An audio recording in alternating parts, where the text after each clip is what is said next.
UKLO 1 year masters. No IELTS required up to 5 years visa. High visa success rate. ఇక్కడ entire big boss house లో కూడా నాకు చాలా అంటే చాలా పర్సనలీ కూడా చాలా అంటే చాలా మంచి కంటెస్టెంట్ కనిపించిందల్లా ఒక వ్యక్తి అనమాట. నేను ఖచ్చితంగా తన గురించి మాట్లాడతాను. ఎందుకంటే తను చాలా అంటే చాలా కొన్ని ఇయర్స్ నుంచి చాలా స్ట్రగుల్ అవుతూ చిన్న చిన్న క్యారెక్టర్స్ చేసుకుంటూ ఒక్కసారి కనిపిస్తే చాలు అన్నట్టుగా తను క్యారెక్టర్స్ చేస్తూ ఇండస్ట్రీలో ఎప్పటి నుంచో ఉండి ఒక నోన్ ఫేస్గా అంటే చాలా సినిమాల్లో కూడా తను యాక్ట్ చేయడం అయితే జరిగింది. అభయ్ నవీన్ అనమాట. సో తను చాలా అంటే చాలా నాకు పర్సనల్గా చాలా మంచి కంటెస్టెంట్గా కనిపించాడు. ఎందుకంటే డే 1 నుంచి కూడా తను ఎలా అంటే ఎవరికో ఏదో సలహా చెప్తున్నట్టు కాదు, లేదంటే ఎవరికో నువ్వు ఇలా చేయని చెప్పినట్టుగా కంట్రోల్ చేస్తున్నట్టు కాదు, కమెంట్ చేస్తున్నట్టు కాదు. తను ఎట్లా అంటే తన గేమ్ ప్లాన్లో తన స్ట్రాటజీతో తను రావడం జరుగుతుంది. తను ఎప్పుడు ఎలా మాట్లాడాలో అలా మాట్లాడడం జరుగుతుంది. ఇక్కడ నామినేషన్ టైంలో అభయ్ నవీన్ మాట్లాడిన పాయింట్లు కానీ అభయ్ నవీన్ చెప్పిన పాయింట్లు కానీ గన్ షాట్ పాయింట్లు అనమాట. క్లియర్ కట్గా గన్ షాట్ పాయింట్లు అనమాట. అభయ్ నవీన్ వచ్చేటప్పటికి ఎవరిని నామినేట్ చేశాడంటే నాగమణికంఠని.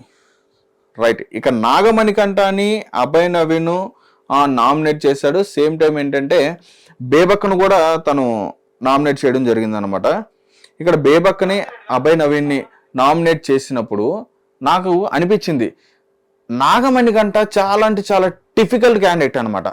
ఎందుకంటే తను ఏ టైప్లో వస్తాడో, ఏ రూట్లో వస్తాడో, ఎలా మాట్లాడతాడో ఎవరికి తెలియదు. కానీ ఏంటంటే తను ఒక విషయం అయితే చెప్పడం జరుగుతుంది డే 1 నుంచి కూడా, నా గురించి మీకు తెలియదు. ఈవెన్ ఎట్లా అంటే మన టెంపర్ సినిమాలో అనుకుంటా ఎన్టీఆర్ గారిది ఒక డైలాగ్ ఉంటుంది, జూనియర్ ఎన్టీఆర్ గారిది. నీకు ఈగో నీ చుట్టూ నీ లోపల ఉంటుందేమో, నీ ఒళ్ళంతా ఉంటుందేమో, అది నాకు వైఫై లాగా నా చుట్టూ ఉంటుందని చెప్పని అంటారు చూసావా. ఆ టైప్లో అబ్బాయి ఈ ఎవరైతే నాగమణికంఠ ఉన్నారో ఈ నాగమణికంఠ పెట్టుకునే ట్యాగ్ లైన్ ఏంటంటే నా గురించి మీకు ఎవరికి తెలియదు, నా గురించి తెలియదు బాస్, చెప్పు. నిజంగానే తెలియదు ఎవరికి, నీ గురించి ఏంటో తెలియదు. నాగమణికంఠ ఎవరు, నాగమణికంఠ ఏం చేశారు, నాగమణికంఠ ఏంటి, నువ్వు చెప్పుకోవాలనుకుంటే చెప్పుకో, లేదంటే కనుక ఆ ట్యాగ్ తీసేసేయి. నా గురించి మీకు తెలియదు అంటే నువ్వు ఇక్కడ బెదిరిస్తున్నావా, భయపడుతున్నావా, ఎమోషనల్గా, లేదంటే ఏమన్నా నువ్వు వీళ్ళని డిస్టర్బ్ చేద్దామని చెప్పని ప్లాన్ చేస్తున్నావు ఏంటనేది ఎవరికి తెలియట్లా. ఈవెన్ చూస్తున్న మాకు కూడా చాలా క్లారిటీ లేదు. ఈవెన్ సోనియా విషయం అయినా కానీ సోనియా విషయం వచ్చేటప్పటికి ఏంటంటే తను చాలా అంటే చాలా అగ్రెసివ్గా వెళ్ళి రకరకాలుగా మాట్లాడి యాటిట్యూడ్తో రకరకాల బిహేవియర్తో తను ఒక డిఫరెంట్గా చెప్పాను కదా ఇందాక, ఏంట్రా ఇది ఎలా మాట్లాడుతుందని చెప్పన్నట్టుగా చాలా మంది ఏంటంటే రియాక్ట్ అవుతున్నారు అనమాట, రక్తం మరిగిపోయేలాగా అనమాట. సో కానీ నాగమణికంఠ వచ్చేటప్పటికి అసలు ఏం మాట్లాడుతున్నాడు వీడియో నాకు అర్థం కావట్లేదు.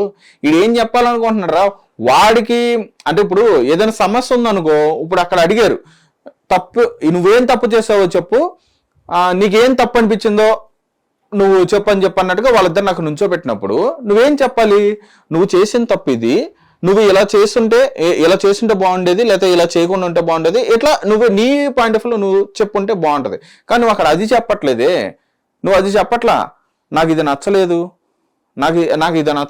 నువ్వు ఇలా చేసావు నాకు నచ్చలేదు, నా గురించి నీకు తెలీదు, నా గురించి నీకు తెలియనప్పుడు నేను నీకు ఎందుకు చెప్పాలి, లేకపోతే నీ గురించి నేను ఎందుకు తెలుసుకోవాలి, ఎవరి గురించి తెలుసుకోవాల్సిన అవసరం నాకు లేదు, నా గురించి ఎవరికి చెప్పాల్సిన అవసరం నాకు లేదు, మరి ఎందుకు వచ్చావు బిగ్ బాస్కి? అంతే కదా, మరి నువ్వు ఎందుకు వచ్చావు బిగ్ బాస్కి?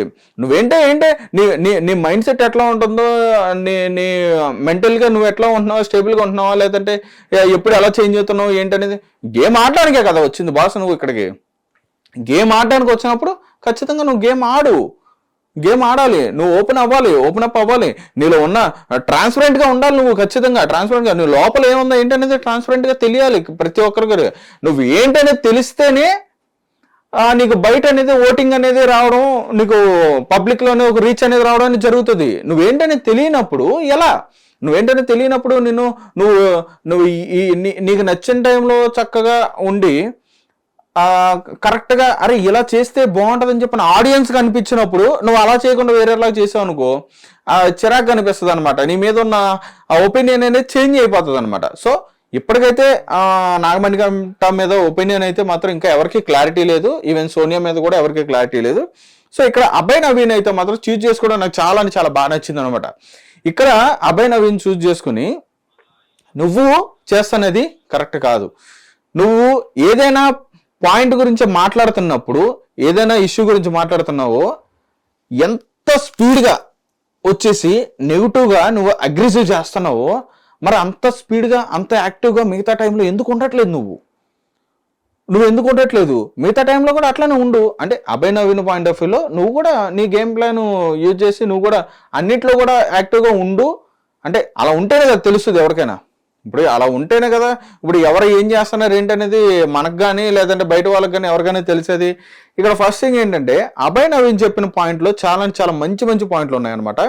తను ఫస్ట్ తీసుకోవడమే ఏం చెప్పాడంటే, బిగ్ బాస్ ఏదైతే చెప్పాడో, బిగ్ బాస్ ఏదైతే అన్నాడో, ఇక్కడ మీ హౌస్లో ఎవరైతే ఉంటే మీకు నచ్చదో, సేమ్ టైం వారి వల్ల బిగ్ బాస్కి యూజ్ లేదో, బిగ్ బాస్ హౌస్కి యూజ్ లేదో అటువంటి వారిని మీరు బయటకు పంపించేయడానికి మీరు ఎలిమినేషన్లో నామినేట్ చెయ్యండి అన్నారు. కాబట్టి నేను నా పర్సనల్గా ఎవరైతే ఉంటే బాగుండదో వాళ్ళని నేను నామినేట్ చేస్తున్నాను చెప్పిన పాయింట్స్ చెప్పి, అంటే ఇక్కడ గమనించవచ్చు అభయ్ నవీన్ ఎంత క్లియర్ కట్గా Bigg Boss terms and conditions, rules and regulations follow అవుతున్నాయి అనేది క్లియర్గా తెలిసిపోతుంది అనమాట.